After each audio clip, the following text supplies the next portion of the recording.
Hi hello ನಮಸ್ಕಾರ. Welcome back to Pranathi vlogs.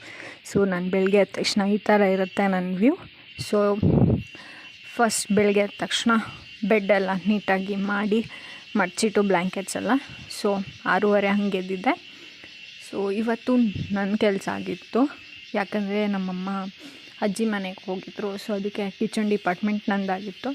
So first ಬೆಳಗ್ಗೆ 6:30ಗೆ ಎದ್ದುಬಿಟ್ಟು so curtains ಎಲ್ಲ ತೆಗೆದುಬಿಟ್ಟು ನೈಟ್ ಹಾಕ್ತೀವಿ. ಸೊ ಬೆಳಗ್ಗೆ ತೆಗಿತೀವಿ, ಎಲ್ಲ ತೆಗೆದುಬಿಟ್ಟು ನೆಕ್ಸ್ಟ್ ನನ್ನ ಆ್ಯಸ್ ಯೂಶ್ವಲ್ ಕೆಲಸ ಸ್ಟಾರ್ಟ್ ಮಾಡಿದೆ.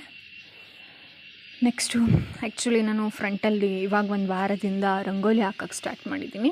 ಸೊ ಒಂದೊಂದು ದಿನ 2 ಕಡೆ ಹಾಕ್ತೀನಿ, ಇಲ್ಲಾಂದರೆ ಒಂದೊಂದು ದಿನ ಮಧ್ಯಕ್ಕೆ ಮಾತ್ರ ಹಾಕ್ತೀನಿ. ಸೊ ನೆನ್ನೆ ಆ್ಯಕ್ಚುಲಿ ನಾನು 2 ಕಡೆನೂ ಹಾಕಿದ್ದೆ. ಸೊ ಅದನ್ನೇ ತೋರಿಸ್ತಾ ಇದ್ದೀನಿ ಇಲ್ಲಿ. ಫಸ್ಟ್ ನಾನು ಇದನ್ನು ಹೇಗೆ ಅಂದರೆ, ಮಳೆ ಬಂದಿಲ್ಲ ಅಂದರೆ ನಾನೇ ನೀರು ಹಾಕ್ಬಿಟ್ಟು ಗುಡಿಸ್ಬಿಡ್ತೀನಿ. ಮಳೆ ಬಂದರೆ ಅದೇ ಹೋಗಿಬಿಡುತ್ತೆ ಮಳೆ ನೀರಿಗೆ. ಸೊ ಇವತ್ತು ಮಧ್ಯಕ್ಕೆ ಹಾಕೋಣ ಅಂತ ಅಂದ್ಕೊತಿದ್ದೀನಿ, ನೋಡೋಣ ಬನ್ನಿ. ಸೊ ನಾನು ಆವಾಗಲೇ ಹೇಳ್ದಂಗೆ ಒಂದು ಮಗ್ಗಲ್ಲಿ ನೀರು ಹಾಕ್ಬಿಟ್ಟು ಅದನ್ನೆಲ್ಲ ನೀಟಾಗಿ ಗುಡಿಸ್ಬಿಡ್ತೀನಿ. ಸೊ ಅದು ನಾನು ಒಳಗಡೆ ಎಲ್ಲ ಕಸ ಗುಡಿಸ್ಕೊಂಡೆಲ್ಲ ಕೆಲಸ ಮುಗಿಸ್ಕೊಂಬರೋದ್ರೊಳಗೆ ಒಣಗಿರುತ್ತೆ. ಆಮೇಲೆ ಅದ್ರ ಮೇಲೆ ರಂಗೋಲಿ ಇಡ್ತೀನಿ. ಸೊ ಹಾಗೆ ನೆಕ್ಸ್ಟು ಅದು ನೀರೆಲ್ಲ ಹಾಕಿ ಒಳಗೆ ಕಸ ಎಲ್ಲ ಗುಡಿಸ್ಕೊಂಡು ಹೋಗೋಣ ಅಂತ ಬಂದೆ.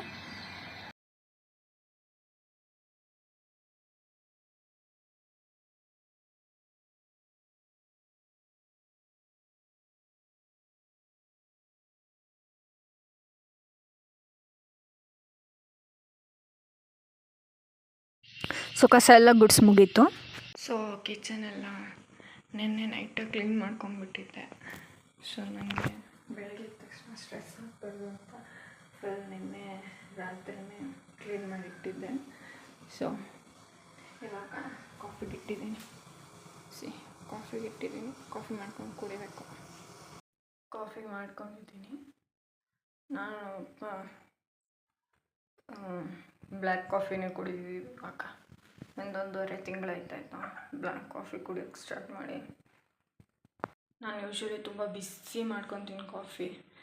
ಸೊ ಒಂದು 5 ನಿಮಿಷ ಇಟ್ಟು ಆ 5 ನಿಮಿಷದಲ್ಲಿ ನನ್ನ ಕೆಲಸ ಎಲ್ಲ ಮುಗಿಸ್ಕೊಂಬಂದು ಕುಡಿಯೋ ಥರ ಮಾಡ್ಕೊತೀನಿ. ಫುಲ್ ಬಿಸಿ ಇರುತ್ತೆ. ನನ್ನ ಕೆಲಸ ಮುಗಿಸ್ಕೊಂಬರೋದ್ರೊಳಗೆ ನಾರ್ಮಲ್ ಟೆಂಪ್ರೇಚರಿಗೆ ಬಂದಿರುತ್ತೆ. ಸೊ ಇವಾಗ ಬಾಗಿಲು ಉರಿಸಿ ರಂಗೋಲಿ ಹಾಕಿ ಬರಬೇಕು. ಸೊ ಅದಕ್ಕೆ ಫುಲ್ ಬಿಸಿ ಮಾಡಿಟ್ಕೊಂಡಿದ್ದೀನಿ. ಸೊ ಬಾಗಿಲೆಲ್ಲ ಒರೆಸಿ ರಂಗೋಲಿ ಹಾಕಿದ್ದೀನಿ. ನಂಗೆ ಬರೋದೇ ಇದೊಂದು ಪುಟ್ಟು ರಂಗೋಲಿ ಬಾಗಿಲು ಮೇಲೆ ಹಾಕೋದಾಯ್ತಾ. ಸೊ ದಿನ ಇದೇ ರಂಗೋಲಿ ಇಡೋದು ನಾನು.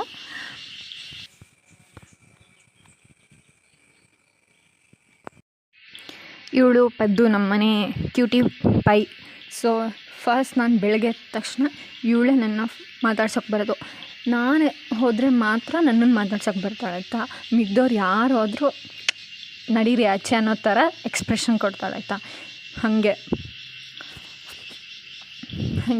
ನಾನು ನೀರು ಹಾಕಿದ್ದೆಲ್ಲ ಒಣಗಿತ್ತು. ಸೊ ಇವಾಗ ರಂಗೋಲಿ ಇಡ್ತೀನಿ. ನನಗೆ ಈ ಥರ ಚುಕ್ಕೆ ರಂಗೋಲಿ ಅಷ್ಟೇ ಬರೋದಾಯ್ತಾ, ಬೇರೆ ಥರದ್ದು ಯಾವ ರಂಗೋಲಿನೂ ಬರೋಲ್ಲ. ಸೊ ಇದನ್ನೇ ಒಂದು 4 ಇಟ್ಕೊಂಡಿದ್ದೀನಿ. ದಿನ ಅದನ್ನೇ ರಿಪೀಟ್ ಮಾಡ್ತೀನಿ ಅಷ್ಟೇ.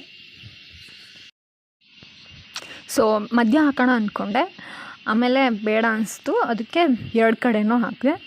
ಸೊ ಇವಳು ಹೆಂಗಂದರೆ, ಅಲ್ಲಿ ನಾವು ಮ್ಯಾಟ್ ಹಾಕಿರ್ತೀವಲ್ಲ, ಒಂಚೂರು ಆಚೆ ಒಂದು ಬಾಲನೂ ಆಚೆ ಹೋಗಿರಲ್ಲ, ಹಂಗೆ ಮಲ್ಕೊತಾಳೆ ಆಯಿತಾ. ಅಷ್ಟು ನೀಟಾಗಿ ಮಲ್ಕೊತಾಳೆ. ಸೊ ಇಲ್ಲಿ ಕಾಫಿ ನಾರ್ಮಲ್ ಟೆಂಪ್ರೇಚರಿಗೆ ಬಂದಿತ್ತು. ಸೊ ಅದಕ್ಕೆ ಕುಡಿತಾಯಿದ್ದೀನಿ. ಹಾಗೆ ತಿಂಡಿಗೆ ಮಂಡಕ್ಕಿ ಉಸುಳಿ ಮಾಡಿದ್ದೆ. ಸೊ ಅವರಿಬ್ಬರು ತಿಂದರು, ಇವಾಗ ನಾನು ತಿಂತಿದ್ದೀನಿ. ಸೊ ನನ್ನ ತಮ್ಮ ಒಂದು ಸೀರೀಸ್ ಹಾಕ್ಬಿಟ್ಟಿದ್ದಾನೆ ಅಂತ, ಸಖತ್ತಾಗಿದೆ. ನೆಕ್ಸ್ಟ್ ಲೆವೆಲ್ ಇದೆ ಆ ಸೀರೀಸು. ಆ ಸೀರೀಸ್ ನೋಡ್ಕೊತ ತಿಂತಾಯಿದ್ದೀನಿ. ಇಲ್ಲಿ ಸಾರಿಗೆ ಒಗ್ಗರಣೆ ಹಾಕೋಕ್ಕೆ ಸ್ವಲ್ಪ ಎಣ್ಣೆ ಹಾಕಿಟ್ಟಿದ್ದೀನಿ. ಇಲ್ಲಿ ರೈಸ್ ರೆಡಿ ಇದೆ. ಇದು ಒಗ್ಗರಣೆ ಹಾಕೋದು, ಸಾಸಿವೆ ಜೀರಿಗೆ ಒಗ್ಗರಣೆ ಹಾಕಿದ್ದೀನಿ. ಅದಕ್ಕೆ ಅಲ್ಲಿ ಒಗ್ಗರಣೆ ಕಾಣಿಸ್ತಿದೆ. ಆ್ಯಂಡ್ ಇದು ರೈಸ್.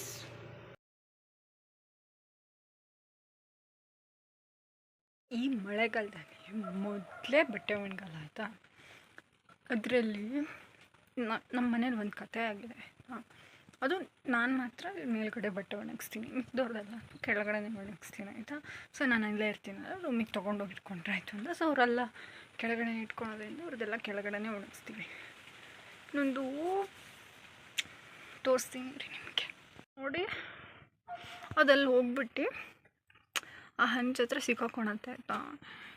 ಎಷ್ಟು ಒಣಗಿರೋ ಬಟ್ಟೆ ಕೂಡ ಮತ್ತೆ ಅಷ್ಟಾಗಿರೋದು ಇನ್ನೊಂದು ರೌಂಡ್ ಬೇರೆ ತೊಳೆಯೋಕೆ ಹಾಕ್ಬೇಕು. ಮತ್ತೆ ಮೊದಲೇ ಸೋಂಬೇರಿ ನಾನು, ಅದರಲ್ಲಿ ಮತ್ತೆ ತೊಳೆಯೋಕೆ ಹಾಕ್ಬೇಕು ಅಷ್ಟೇ. ಇದು 2ನೇ ಸಲ ಆಗ್ತಿರೋ ಆಯಿತಾ. ಲೈಕ್ ಇವಾಗ ಒಂದು 15 ದಿನದ ಹಿಂದೆ ಒಂದು ವೇರ್ ಒಣಗಿಸಿದ್ದೆ ಆಯಿತಾ, ದುಪ್ಪಟ್ಟ ವೈಟ್ ಕಲರ್ದು. ಅದು ಹೆಂಗಾಗಿದೆ ಅಂದರೆ ಒಂದು ಸಲ ಅದು ಹೋಗಿತ್ತು, ಆಮೇಲೆ ಸೊ ಆಮೇಲೆ ಕೆಳಗೆ ತೆಗ್ಬಿಟ್ಟು ಮತ್ತೆ ವಾಶ್ ಮಾಡಿಬಿಟ್ಟು, ಕೈಯಲ್ಲಿ ಬೇರೆ ವಾಶ್ ಮಾಡಿಬಿಟ್ಟು ಮತ್ತು ಅದೇ ಹಂಗೆ ಆಯಿತು. ಆಮೇಲೆ ಅಲ್ಲಿ ಬೇರೆ ಕಡೆ ವೈಟ್ ಒಣಗಿಸಿದ್ದು. ಯಾಕೆ 2ನೇ ಸಲ ಆಯಿತು. 2ನೇ ಸಲ ಐ ಕಾಂಟ್. ಇದ್ರಲ್ಲಿ ಕಸ ಬೇರೆ ಆಗಿರೋದು, ಏನೋ ಬ್ಲ್ಯಾಕ್ ಕಲರ್ದೆಲ್ಲ ಹತ್ಕೊಂಡ್ಬಿಟ್ಟಿದೆ. ಅಲ್ಲಿರೋ ಇಲ್ಲಿ ಸಿಕ್ಕಾಕೊಂಡಿರುತ್ತೆ ಅಲ್ವಾ ಕಸ, ಇರಿ ಹಾಂ, ಇಲ್ಲಿ ಇದ್ರೊಳಗೆ ಸಿಕ್ಕೊಂಡಿರೋ ಕಸ ಅದೆಲ್ಲ ಬಂದಿದ್ದು ಕೂತ್ಕೊಳತ್ತು ಅಷ್ಟೇ. ಫ್ರಸ್ಟ್ರೇಟೆಡ್. ಸೊ ಈ ಪ್ರಾಬ್ಲಮ್ಗೆ ಒಂದು ಸೊಲ್ಯೂಷನ್ ಹುಡ್ಕಿದ್ದೀನಿ, ತೋರಿಸ್ತೀನಿ ನೋಡಿ. ಇದನ್ನ ಏನು ಮಾಡಿದ್ದೀನಿ ಅಂದರೆ ಕರೆಕ್ಟ್ ಹಾಫ್ ಒಣಗಿಸಿದ್ದೀನಿ. ಆಮೇಲೆ ಈ ಕಡೆ ಒಂದು ಕ್ಲಿಪ್ ಹಾಕಿದ್ದೀನ. ಸೊ ನೋಡಿ ಅದು ಹೋಗಲ್ಲ ಆ ಕಡೆ. ಎಲ್ಲ 3 ಪ್ಯಾಂಟ್ಗೂ ಇದನ್ನು ಇವಾಗ ವಾಶ್ ಮಾಡ್ಕೊಂಬಂದೆ. ಕೆಳಗೆ ಬಿದ್ದಿದ್ದು ಅಲ್ಲಿ ಮೇಲೆ ಹೋಗಿತ್ತಲ್ವ, ಸೊ ಅದಕ್ಕೆ ಇದೂ ಅಷ್ಟೇ. ಇವಾಗ ಗೊತ್ತಿಲ್ಲ, ಬಟ್ ನಿಜವಾಗ್ಲೂ ತುಂಬ ದುಡ್ಡು ಇದೆ ಆಯಿತಾ. ನೋಡಿ ಗೈಸ್, ನನ್ನ ತಮ್ಮ ಬೀನ್ಸ್ ಕೊಯ್ದಿದ್ದಾನೆ, ಅವನೇ ನೆಟ್ಟಿರೋದು ಅದೆಲ್ಲ. ಇಲ್ಲಿ ಟೊಮ್ಯಾಟೊ ಗಿಡ ಇತ್ತು, ಅದು ಕೊಳ್ತೋಗಿದೆ, ಅದಕ್ಕೆ ಟೊಮೆಟೊ ಕಾಯಿ ಕೊಯ್ತಾ ಇದ್ದೀನಿ ನಾನು. ಇದು ಆ್ಯಕ್ಚುಲಿ ಈ ಬಳ್ಳಿ ನಿನ್ನೆ ಬಿದೋಗಕ್ಕಾಗಿತ್ತು. ನಮ್ಮ ಪಪ್ಪ ಅದಕ್ಕೆ ಕೋಲ್ ಹೊಡೆದ್ಬಿಟ್ಟು ಅದನ್ನು ಅಲ್ಲಿ ಎಳೆದ್ಬಿಟ್ಟು ಕಟ್ಟಿದ್ದಾರೆ. ಪದ್ದು ಸರಿಯೇ ತೋರಿಸ್ಬೇಕು. ಇದು ಈ ಕೋಲ್ ಹೊಡೆದ್ಬಿಟ್ಟು ಇದು ಹಗ್ಗ ಎಳೆದು ಕಟ್ಟಿದ್ದಾರೆ. ಫುಲ್ ಮಳೆ ಬಂದಿತ್ತು 2 ದಿನ, ಅದಕ್ಕೆ ಬಿದೋಗಕ್ಕಾಗ್ಬಿಟ್ಟಿತ್ತು. ಇಲ್ಲಿ ಟೊಮೆಟೊ ನೋಡಿ ಗೈಸ್, ಈ ಕಡೆ ಇರೋ ಟೊಮೆಟೊ ಗಿಡ ಬೆಟರ್ ಆಗಿದೆ, ಅದೆಲ್ಲ ಯಾಕೋ ಸತ್ತೋಗಕ್ಕಾಗಿದೆ. ಅಲ್ಲಿ ಟೊಮೆಟೊ ಕಾಯಿ ಸತ್ತೋಗಕ್ಕಾಗಿದೆ. ಇಲ್ಲಿ ಯಾವುದು ಸುಮಾರು ಕೊಳ್ತೋಗಿತ್ತು. ಹೌದಾ? ಇವೇನು ರೆಡ್ ಕಲರ್ ಆಗಲ್ಲ ಅಂತ ಹಂಗಾರೆ? ಗ್ರೀನ್ ಇರ್ಬೇಕಾದ್ರೆ ಕುಯ್ಬೇಕಂತ? ಒಳಗಿಟ್ಮೇಲೆ ಹಣ್ಣಾಗುತ್ತಾ? ಎಷ್ಟು ಪುಟ್ಟಾಣಿ ಇದಾವಲ್ಲ ಇನ್ನೂ ಸುಮಾರು.